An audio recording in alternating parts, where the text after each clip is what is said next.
إخوتي الأهلاوية، أسعد الله أوقاتكم بكل خير. السلام عليكم ورحمة الله وبركاته. كلمتين مهمين طلع أقولهم ليكوا عشان تعرفوا الفرق بيننا وبينهم. طبعا بعد ماتش فاركو، نادي الزمالك قالك أنا مش هلعب مطوشة تاني في الدوري، وهطلع بيان وأزعجنا ببيان وخلي ناس حلف الطلقات، وجمهور قال له احنا معاك ووراك، وجمعيته العمومية وكله كله كله كله كله قال له احنا في ظهرك، ما تلعبش ماتش الاهلي والزمالك. والراجل فعلا ما لعبش ماتش القمه، واحترم رايه واحترم بيانه واحترم راي جمهوره. اذا نفاجأ ان بكره الزمالك هيلعب مع سيراميكا كليوباترا، طب منين انت طلعت البيان؟ ومنين انت هتلعب؟ ومنين انت قلت انا مش هلعب ومش هلعب اي مطوشه تاني في الدوري غير اما الفرقه كلها تلعب مؤجلاتها؟ وهو قصده على فريق واحد بعينه، وهو النادي الاهلي. النادي الاهلي اللي عامل لهم روشه في دماغهم. النادي الاهلي مش وراه غيرهم هم. النادي الاهلي كبير عليهم وقوي عليهم. ليه؟ لان تعالى، اولا عمر النادي الاهلي ما يعمل بيان ضعيف زي ده. عمر النادي الاهلي لو كانت مشكلته مع حكم عمره ما يقول لك انا هنسحب من الماتش، لا، يقول لك انا مش عايز الحكم ده تاني، والحكم ده ما يحكمليش تاني. واوريدي بالفعل النادي الاهلي كلمته تمشي.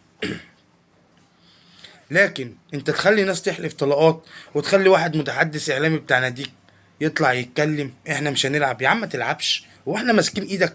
وبعدين يا عم، هو الدوري ده وكاله من غير بواب؟ الدوري ده ما فيهوش حق رعايه، ما فيهوش اعلانات، ما فيهوش ناس قنوات شغاله، ما فيهوش معلقين، ما فيهوش اعلاميين، ما فيش سوشيال ميديا، ما فيش الكلام ده كله. انت مش مراعي الكلام ده كله ليه؟ انت عايز تلغي الدوري ليه؟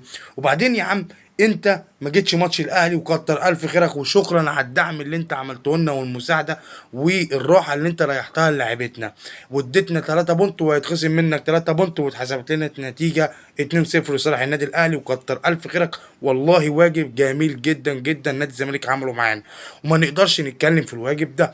بس خليك بقى ايه؟ قد بيانك. خليك مع جمهورك. خليك جمهورك قالك ما تلعبش وما تكملش، خليك وراه. ولا انت خفت تنزل درجة رابعة وتنزل دوري المظالم وتلعب الشواكيش اللي ناديه قدام ناديك؟ ما انا عايز افهم، انت حطيت نفسك في حارة اليك. لا رجعت في قرارك وتبقى حنفي، لا اما كملت وتنزل في دوري المظالم. لان رابطة الاندية واتحاد الكورة قال لك لو هو نادي الزمالك ما لعبش ماتش سيراميكا يوم السبت هينزل، هيهبط من الاخر. قالها لك من الاخر. طب انت يا عم، المؤجلات دي انت عارف بقى من امتى؟ قال لك انا عارف بقى من شهر 2. طب ليه يا عم ما اتكلمتش؟ اشمعنى بعد الماتش المصري ليه اثرت الجدل ده كله؟ واشمعنى ما بعد ماتش المصري يا عم وانت زعلت واتضايقت والتحكيم وي وي وي، مع اني انا شايف مشكلتك مع التحكيم. وخلي بالكم انا بتكلم الكلام ده عشان المهازل اللي احنا بنشوفها في الدوري المصري ده ما ينفعش، ده ما يرضيش ربنا، ده مش دوري يليق بمصر. مش اي حد يطلع يقول بيان اي بيان والسلام. يا عم انت نادي الزمالك، انت نادي كبير. انا هكلمك كلمتين لوجه الله. نادي الزمالك نادي كبير وجمهوره كبير، بس الفكرة اللي بيأذي نادي الزمالك منهم فيهم، واللي بيخلي نادي الزمالك واقع منهم فيهم. خدوا الحلو من الاهلي ونفذوه، والوحش سيبوه. الاهلي قوي، اه قوي.